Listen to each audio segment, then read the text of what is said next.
तिच्या आवाजात काळजी होती, पण काहीतरी वेगळंच होतं. अंगणात वारा जोरात वाहत होता. घरातले इतर सगळे दूर खोल्यांमध्ये झोपलेले. ती मात्र शांतपणे माझी वाट बघत होती.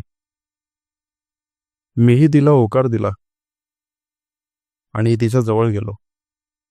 तिनं थोडं बाजूला सरकून माझ्यासाठी त्या चटईवर जागा केली. मी तिच्या बाजूला झोपल्यावर ती माझ्याशी बोलायला लागली की काल बाथरूममध्ये आपल्यात जे काही झालं त्यामुळे मी आधी घाबरले होते. तू माझं सर्व काही बघितलंस, पण नंतर विचार केला की मी पण खूप महिन्यांपासून उपाशी आहे. तुझा काका मला काहीच करत नाही. तुझ्यासारखा दणकट शरीरयष्टी असलेला मुलगाच माझी ही भूक भागवू शकतो. तिचे हे बोलणे ऐकून मीही खूप उत्साहित झालो.